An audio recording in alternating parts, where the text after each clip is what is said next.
Today, we're going to talk about managing diabetes during the holidays. So, a couple of my favorite topics, maybe, talking about diabetes, but the holidays more especially. So, my name is Andrea, and I'm a family and consumer sciences agent, and I work in Polk County Extension. So, if you guys, and I'm also a registered dietitian, and I love talking about food and nutrition. So, in case you're not a part of Extension, just so you know, like Extension is like the outreach arm of the University of Florida. So, it's, Gainesville is the hub, but then we take the knowledge and go into all the counties. And each of those stars there is represents where one of our offices is in one of the counties. So, just fun fact there. And we're an equal opportunity institution. Okay, so let's talk about managing diabetes during the holidays. So, first of all, I just wanted to talk a little bit about managing diabetes because that will help you overall throughout everything. And then, what foods raise your blood sugar? So, make sure we can identify the carbohydrates because that will help you a lot too. And then, look at some meal planning and some special tips for the holidays. Okay, so 1 in 10 Americans have diabetes. And so there's these two different kinds of diabetes. So just to go back to this, which is kind of important, it's so you can see on the top picture, there's no diabetes. So there's that insulin there, and that helps that glucose when you eat food, especially carbohydrates. The insulin is like, okay, so the door opens and then the glucose goes into the cells, and your cells get energy, and you can run around and use that. Okay, so then when you have type 1, there's no insulin made at all. So those people, if you have type 1, you have to take insulin because all those glucose they're stuck outside stuck outside there, and they don't have that insulin to let them in. And so that's why you need to take it so that your cells can get that energy. And then when you have type 2, it's like either it's resistant or maybe your insulin's just it's low, like you're not making very much, but it's kind of like the door is a little bit stuck and it's hard to get it open. So this is important. Just I like showing this because then you can think about like, all those G's that are on the left side of the door there on the type 2. Those is like from when you eat carbohydrates, and they break down into sugars and the glucose. So glucose and sugars, it's pretty much the same thing. So I use them interchangeably. And so you can see on the left side is kind of where the blood is. So if I checked my blood sugar there, I would see that, wow, I have a lot of glucose, like it's a pretty high blood sugar.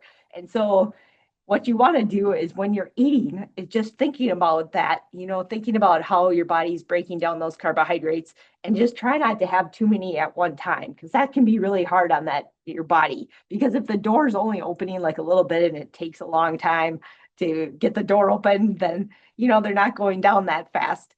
So just I think that's important, just kind of when you're thinking about carbohydrates, trying to space them throughout the day to give that insulin and your body a break. Okay. And the goal of diabetes management then, our goal then is to keep our blood sugar levels at normal or near normal levels. And this is to prevent tissue damage caused by too much sugar in the bloodstream. So when you get too much sugar in the bloodstream, it's kind of like your blood is sticky. And so it's having trouble going from your heart all the way down to your feet and all the way down to your hands. And then it has to go all the way up to your eyes and to your brain. And so that's why some of those things can get damaged. So like sometimes people have trouble feeling their feet, or they don't feel their feet anymore, or like have that sensation, or they might have blurry vision. It's just because if you get too high blood glucose, then it can make it really hard for the blood to run all the way up there and circulate. So then that causes that. And I was at a health fair this weekend, and it was for diabetes actually. And one of the ladies said, I don't worry about it because I'm going to die of something. And I just said, I don't know. This is not, the thing you'd really want to die of because it seems to cause a lot of problems before you die. You don't want to lose limbs. You don't want to go blind. So things like that. So just taking care of it can be like the best thing for you to do. So you're like, how do I do that? Okay, so the good news, some people really think this is great news. You might think it's bad news, but how well it's controlled, you have a lot of control on it. So that can be really bad and it can be really good depending on how you're doing. So just like diet and activity and medication, like these are three things that can keep you totally fine. So you can live a long, healthy, normal life with diabetes, no problem. Okay. So it's just trying to get those things in order. If your diet, it's not working, your activity, that's not working, then maybe it's time to consider medication. But sometimes you can do a lot with diet and activity. That's really nice, I think, to know. And then just some goals. So the A1C is that measure of average glucose over the last 3 months. So it's kind of a long-term glucose measure. So remember those G's in the blood, it's like about the average over the last 3 months, how many there were in there. And then, so these are the goals for when you're checking your blood sugar then to try to meet that good A1C. So ideally before meals, so like before you sit down for Thanksgiving meal, ideally if you're in the 80 to 130, that would be great. And then 2 hours after that Thanksgiving meal or any meal, the goal would be less than 180. So that can really depend on what you're eating and things like that, on how high it might go. But those are our targets. So if you have a way to check your blood sugar, then you can kind of see where you're at and how you're doing. Then you can adjust. So this is just nice to know, I think. So on the left side, it's what we teach everybody in school now about the My Plate. Instead of the pyramid, we teach the Choose My Plate. So it kind of shows you actually on a plate how much fruits, vegetables, proteins, and grains we should get at each meal. And then, so we found that something, if you have diabetes, or if you're watching your weight or just you want to eat healthy, this other plate works really well too, especially with diabetes. So if you go to the right side, then you see those two plates.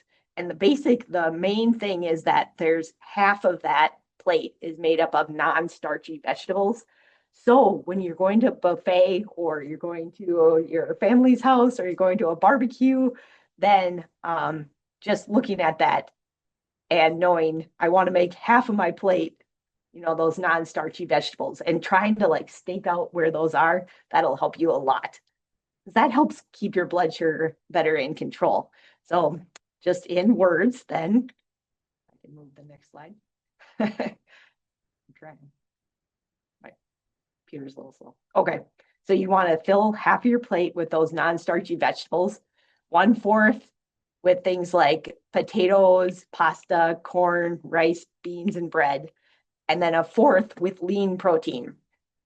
That would be like the fish, chicken, eggs, and tofu. And then you could add a glass of milk or milk substitute. So that just, we want to make sure you get your calcium, or one small piece of fruit or half cup fruit salad. So they're kind of on the side, but just if you can focus on the plate and not get overwhelmed, the goal would be to have non-starchy vegetables, about half of it, okay? And then the lean protein, when you can, about 1/4, and then the starch, so that would be your sugary things, they would go in about 1/4 of it. And the idea is not to fill it really, really high. So just try to keep it in the 1/4 in a normal amount.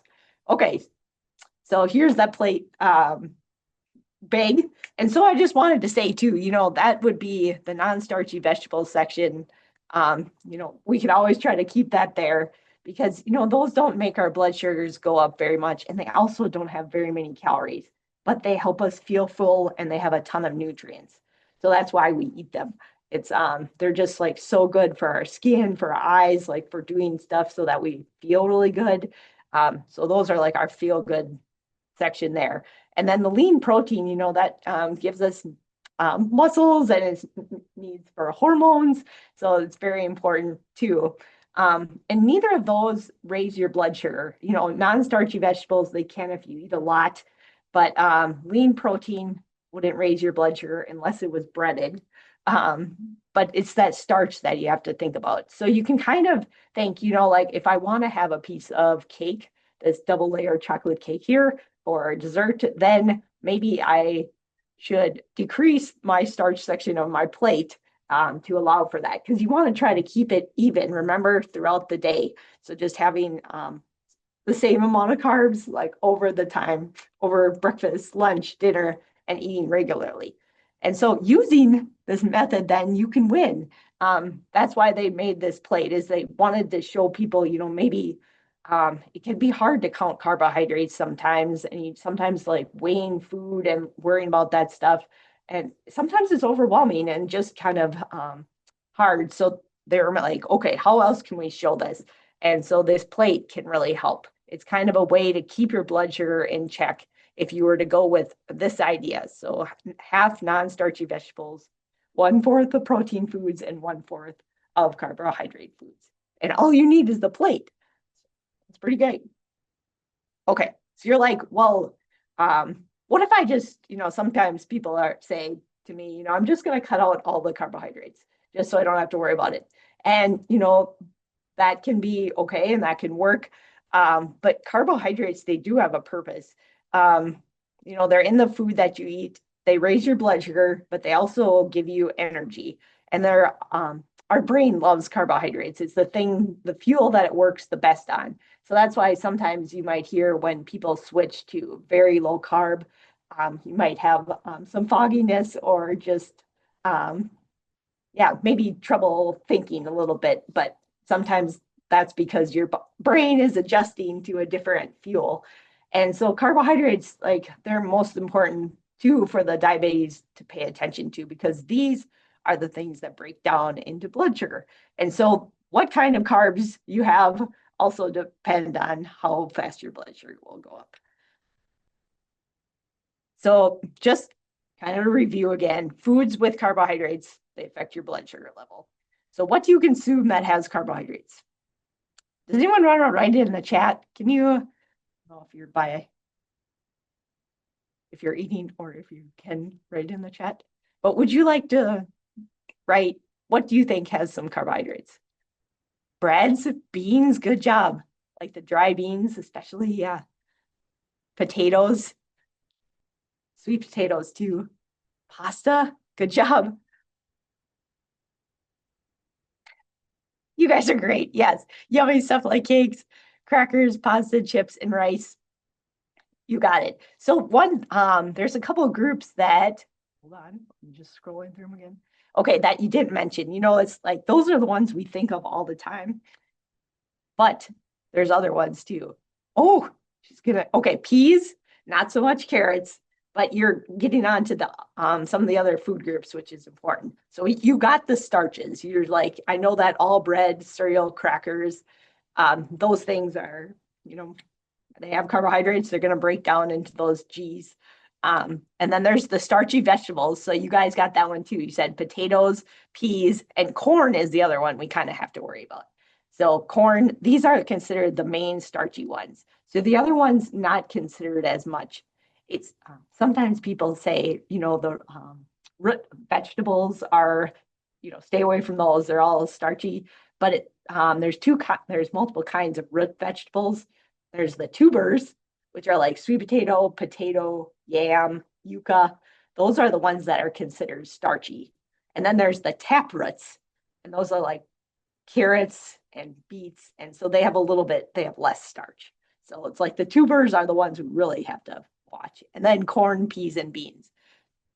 So that's good. Oh gosh, yeah. Gina, you're totally on me thinking. So it's the tubers a lot.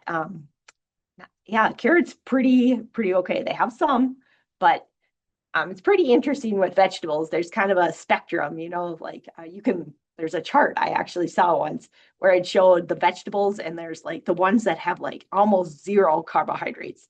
And then there's ones like that have a lot.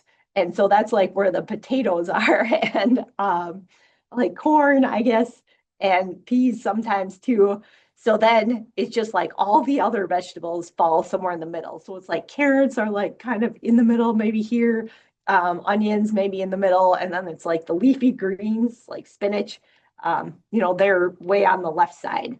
We're very low. So it's interesting, like on the carbs. So it's like the ones we worry about being starchy are the ones way at the end, way at that one side.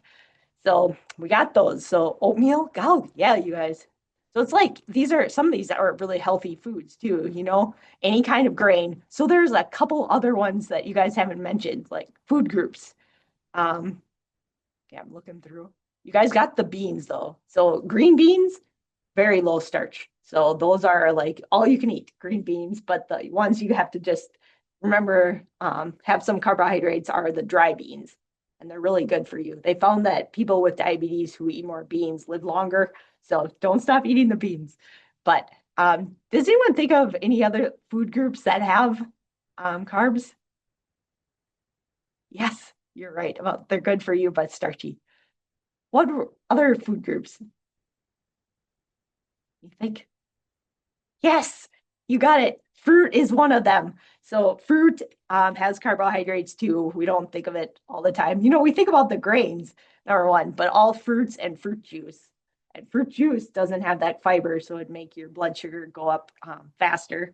And then there's another one that sometimes people forget about. And maybe that's because now we have all these different kinds of milks, but dairy milk, like from the cow, and yogurt, they do have carbohydrates. It's called lactose, and that's lactose is the sugar, and so that can increase your blood sugar too.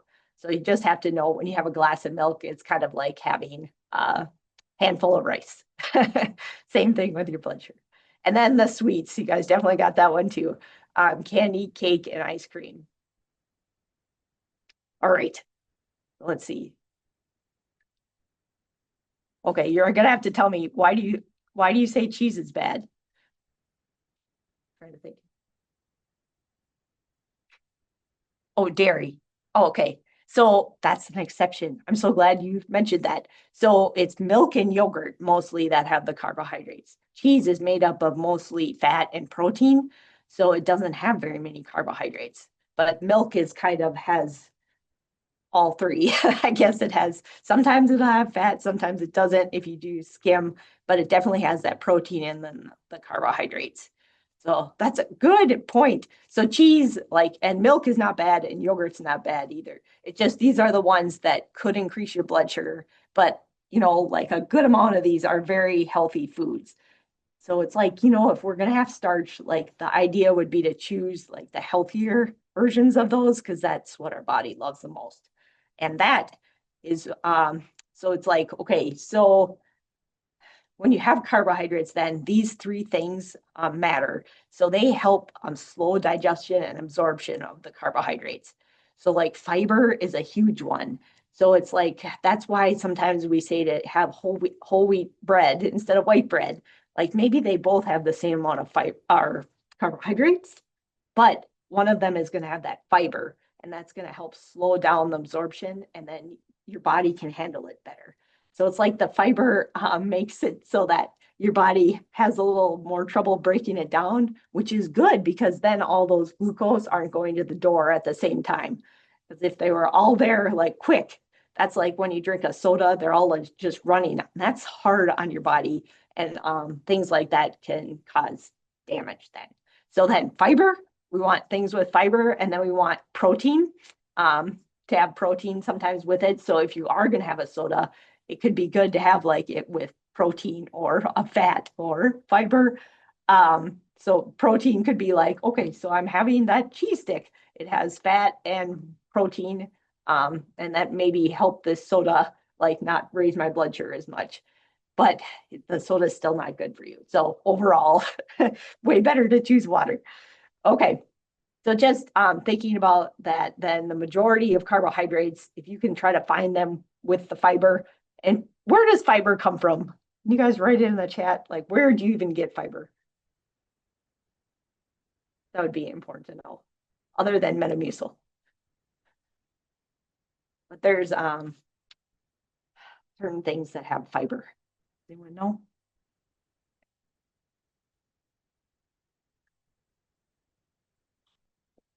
Oh gosh, good.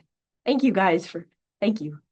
So veggies and beans, yes, definitely. And then oats would have fiber, nuts have fiber. And then the one that I think in my head, like I had to let go of, it's fiber is only found in plant foods. So even though like sometimes you know how you have pieces of meat and they're like really chewy and you're like, this is like fibrous, but it doesn't have fiber. So craziness, it has like blanking out on the word, but like collagen, tendons, muscle fibers, but it's not the same as fiber like the plants. So fiber is only found in plants. And that's why it's like found in the nuts and the seeds, fruits and vegetables, and then the grains, like good sources, barley, oatmeal, and then beans too, because they're from plants too. So you can see how they can really help. Thank you guys. And then which foods have carbohydrates, carbs? So just this is about the vegetable section. You know, you kind of mentioned that you were like, okay, so the non-starchy ones are the ones like pretty much everything other than the ones on that right side there. So we have the corn, the potato, the sweet potato, peas. You can kind of see what a serving would be of each of those, and each of those would be equal to about 15 grams of carbohydrates. And that's about the same as a slice of bread. So a slice of bread is like 15 grams of carbohydrates. So you could swap it out. You could say, I'm having this you know, maybe a Hawaiian roll. So you're like either going to choose the Hawaiian roll or that corn or the potato. You know, say you only have 1/4 of your plate. It's kind of like you got to pick what your favorites are. So maybe if all of those were at the meal, I'd have like a spoonful of corn, like a little bit of a potato, a little bit of peas, and then I'd maybe go low on all that so I could have a little piece of pie if I wanted, but just really trying to think about your choices there. But on the left side, that's like all the other vegetables are non-starchy. So one of those servings there would be about 5 grams. So think like the cauliflower, cucumbers, celery, carrots, um, cherry tomatoes, a lot of the things on that veggie tray, pretty much non-starchy. This sugar snap peas are actually more of the non-starchy. And then you could do green beans, asparagus. So like if you can try to fill your plate with those things. One lady at that health fair this weekend, she just said, you know, I started making 2 vegetables every night because she wanted to fill her half of her plate with non-starchy vegetables. And she's like, it's so much easier when there's like multiple options, you know? So then she'd do like, you know, green beans and maybe like part of a salad or something too. Just to get an idea. Yes, and veggies and hummus would be a really good snack. Good call. Really good. Yeah, that give you some of that fiber too. And then just which foods don't have carbs. So meats and meat substitutes, such as eggs and cheese, and then fats and oils don't have carbohydrates. So um, as much as most people love bacon, and I'm trying to get people to eat less bacon, but bacon does not have any carbohydrates.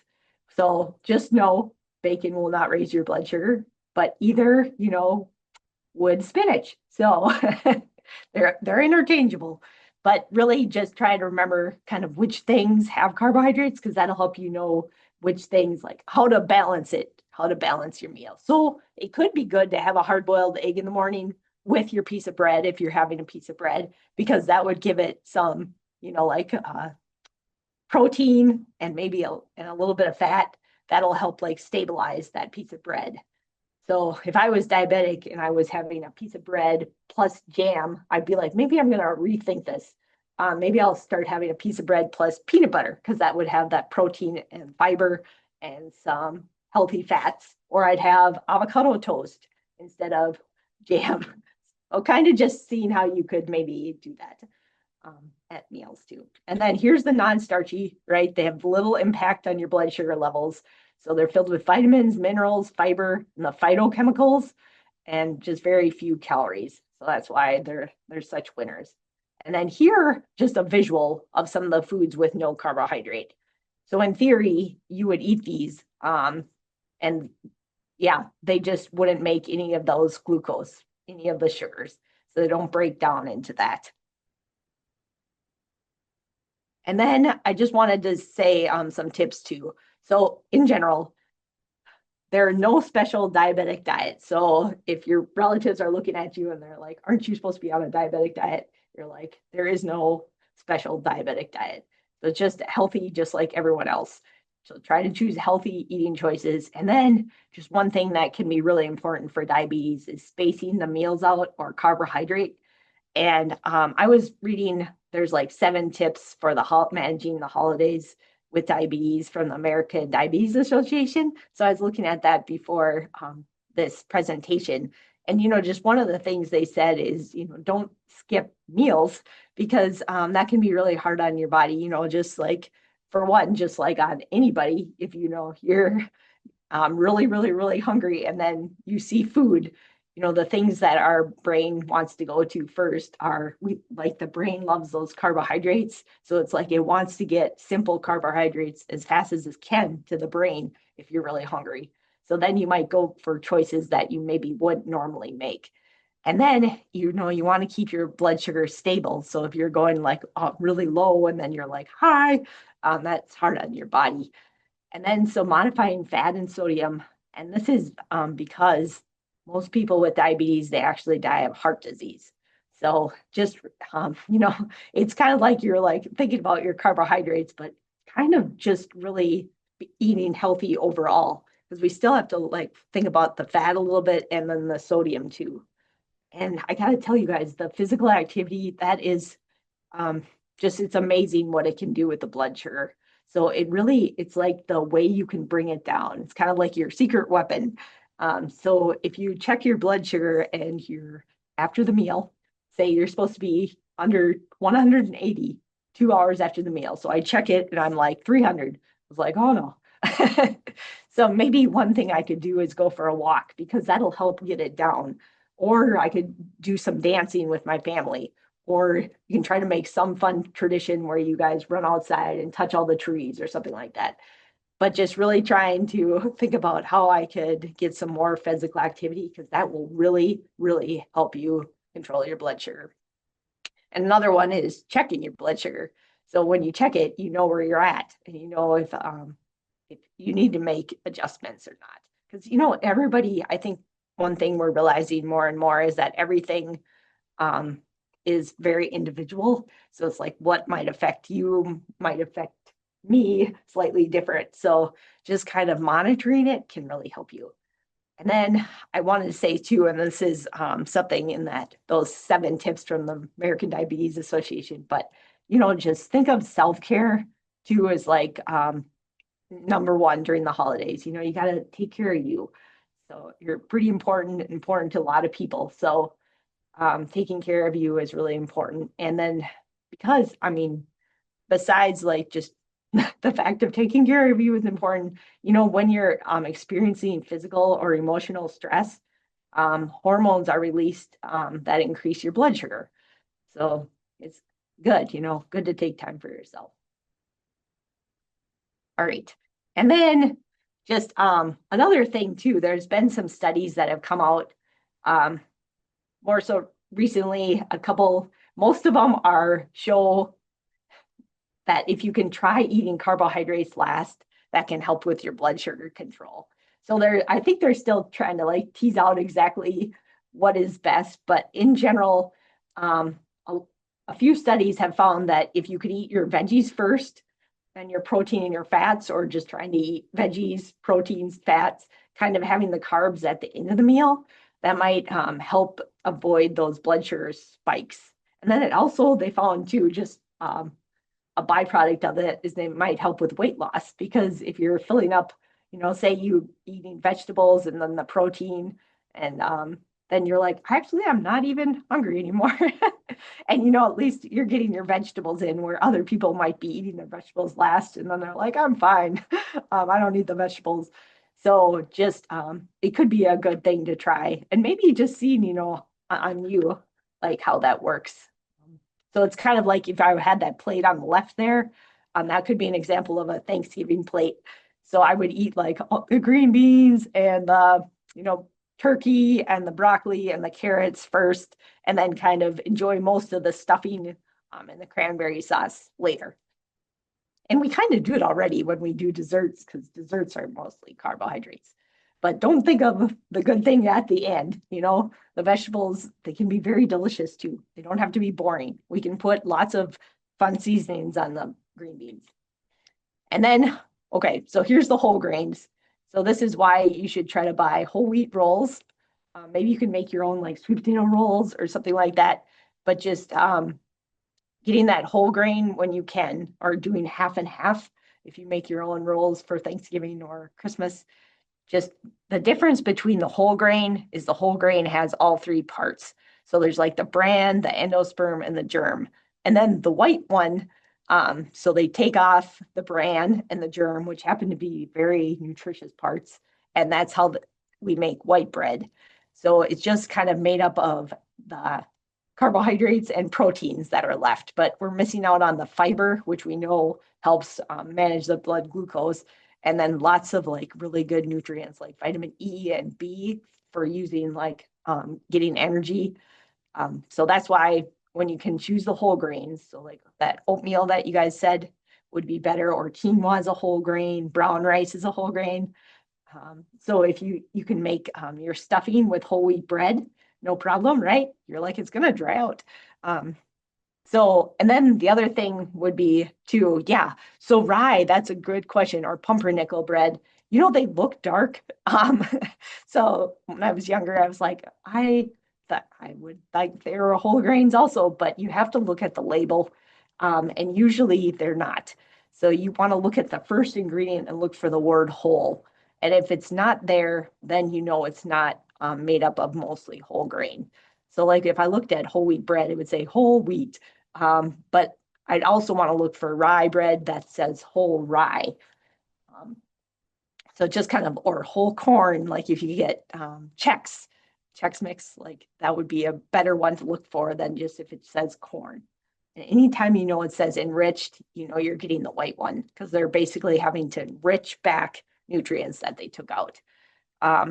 And so for like if you're not so good with wheat bran, that's a good question, then they've found, just recent studies have found that sourdough also could be an option for people with diabetes and for all of us as like a slightly a healthier bread that could help our blood glucose. So I'm saying like going with the whole grain if you can, or sourdough. And if you get whole wheat sourdough, whole grain sourdough, that would be great. All right, one other thing I wanted to say too is just rethinking your drink. This is pretty cool. It's from the UF website. I think I just might have seen it today or recently, but it's by Kevin. He wrote it, and he's a Gator Care intern.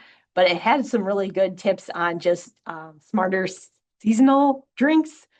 But first, before we even talk about that, alcohol, just wanted to say if you're going to consume that, recommendations are max 1 day for women and up to 2 for men. Okay. So like there's some benefits to your heart if you are, have some alcohol sometimes, but then it's not good for cancer. But you're like, okay, what about diabetes?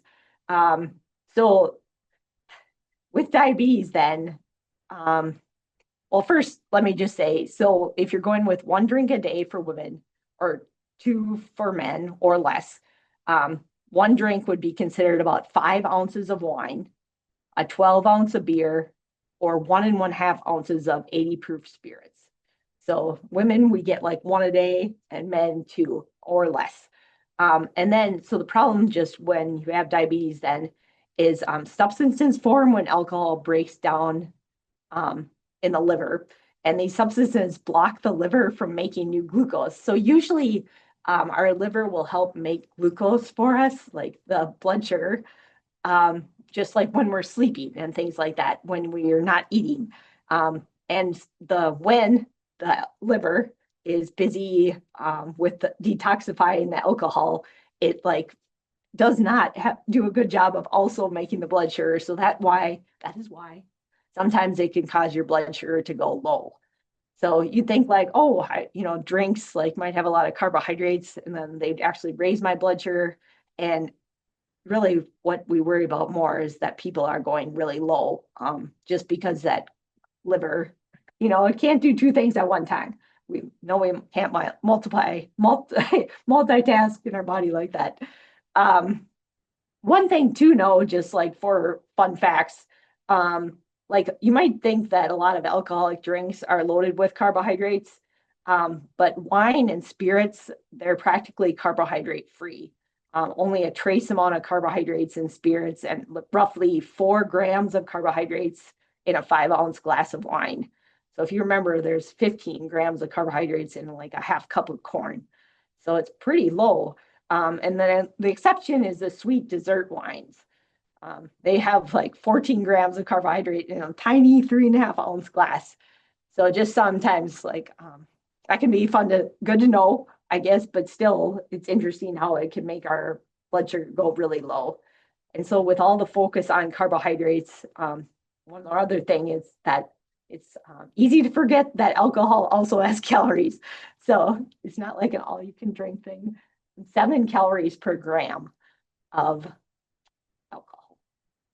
And then, so here's just like Kevin's article. I just wanted to touch on a couple of things. Like, you know how there's the pumpkin spice latte and you can get lots of fun additions to that. But like the milk matters, like what choice you use, because some of those have a lot of added sugars. Like you can get unsweetened almond milk, but if you don't, check out the added sugars section and make sure you're not getting extra. So some good things to choose would be, if you're going to have sweet beverages, try pairing it with like a protein-rich snack like Greek yogurt or maybe some nuts. Or you could swap out sparkling water or herbal tea for flavor without that calorie load then.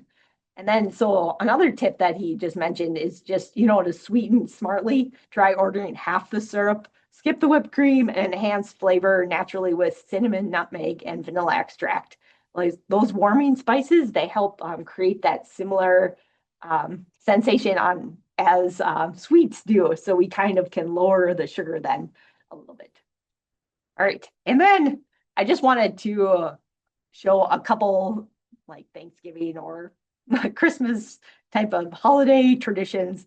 Sometimes it's kind of like hard to figure out like gravy. Does that have a lot of carbohydrates? Sometimes you're like, what is that exactly made up of? So just this McCormick gravy packet, as you can see, in 1/4 cup serving, it would be about 4 grams of carbohydrates. So it's pretty low if you use that mix there. And then if you added fat from the turkey, it would be not as good for your heart, but it would still not have the carbohydrates. Because remember, fat doesn't have carbohydrates. All right, and then what if you get this other kind? I was like, okay, let's check it out. So 1/4 cup on that. And remember that 1/4 cup is kind of small. So just if you use more, you might have to double. So total carbohydrate would be 3 grams on that one. And then, okay, so then one of my favorites, traditional, is the gelled cranberry sauce. Yes, from the thing, but it's not, the sugars add up pretty quick. So that's, for women, recommendation would be to have 6 teaspoons of sugar, added sugar, or less per day. So 6 times 4, so that means 24 grams of added sugar or less per day is what my goal is. And men, they get up to 36. But as you can see, if I'd have 1/4 cup of this, that would be all the added sugar that I should have all day.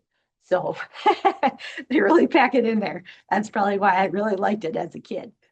And then just looking at this too, a piece of pie. So say you split it into 8, it has 54 grams of carbohydrates. Okay, so that's kind of equal to, what do we got? 3 pieces of bread plus like 3 1/4 piece of bread would be equal to that piece of pie. So you're having a lot of servings of carbohydrates. So maybe if I could cut that pie in half, or I have a recipe for a really good crustless option, that crustless one could be really good for you. So mostly in the crust and then sugar in the pie. So if you can decrease the sugar in the pie, maybe you can use some vanilla and cinnamon.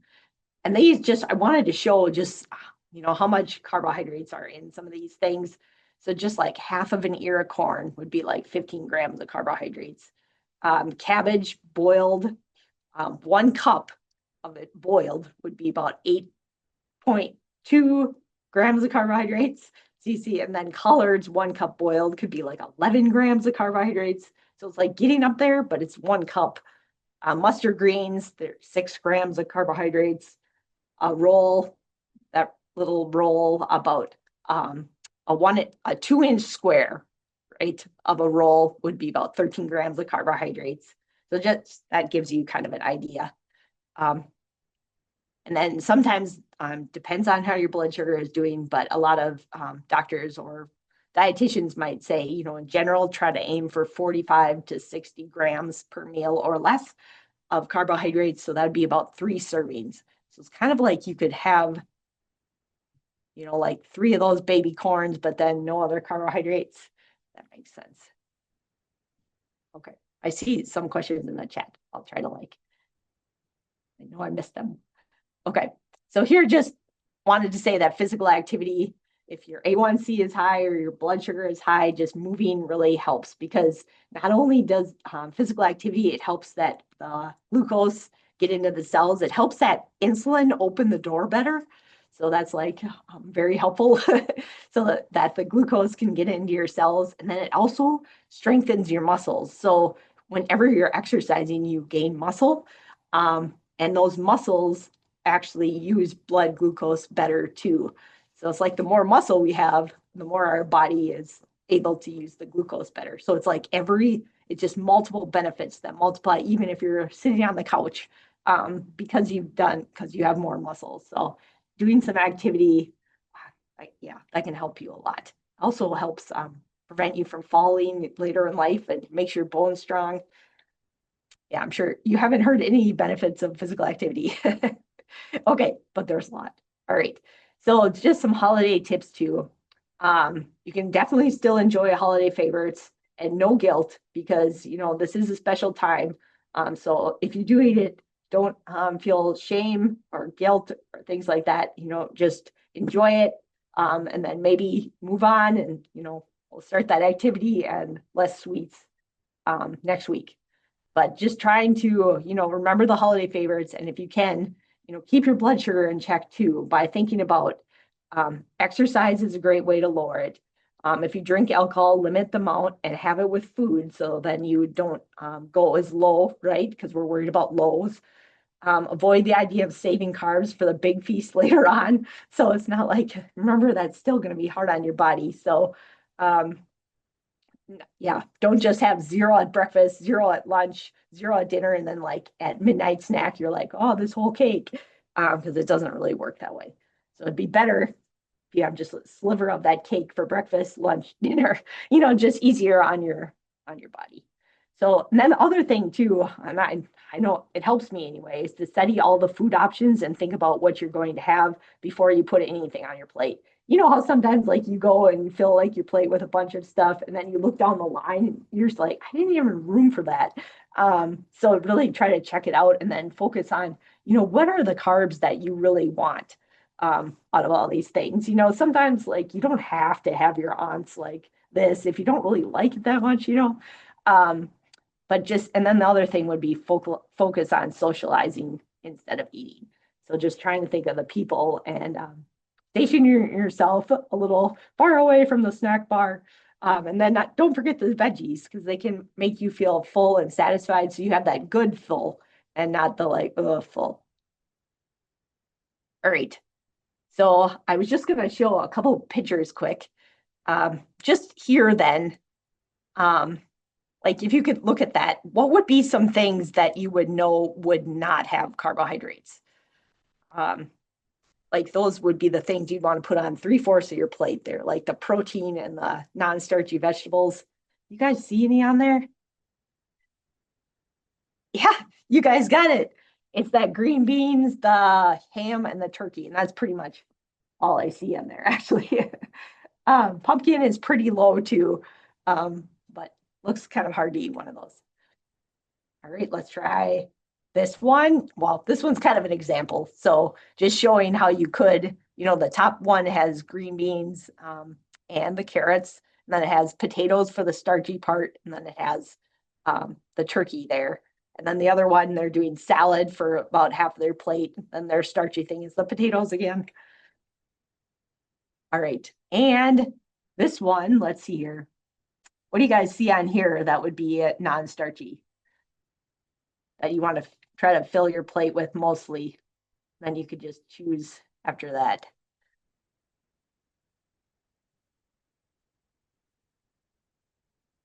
Yeah, salad. Good job. Yeah, you can tell what that is. First, I thought they were potatoes. Definitely the mushrooms on the bottom left. You could also steal that hot pepper off the top. That would be low in carbohydrates too. And then the tomatoes, right, in that salad, cucumbers. Yes, the any of the veggies that in that pork chop too. Um, or if it's lamb chop, pork chop. Okay, and then the things that would have more carbohydrates would be those potatoes and then my cranberry sauce there. Okay, yeah, pork deal. All right, and then what about this one? Okay, so I see this ahead of me, just trying to fill my plate, with half non-starchy if I can. What would you do?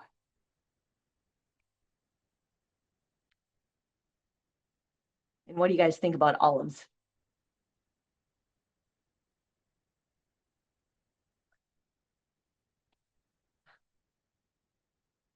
Pretty good, Gina. Yes, thank you. So salad, I would probably load up on that salad there.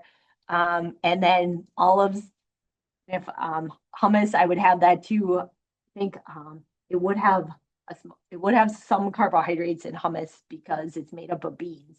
But like my heart would love those beans like that in that hummus, and then behind there, whatever those white beans are, would be really good. And I would probably ask what those if there's are meatballs at the end there, or maybe they're lean turkey balls. But I would really try to fill up on the salad. And like this one, maybe the beans could be my starch and a little bit of my protein too. Okay. Yeah. And I wonder what's past those olives too.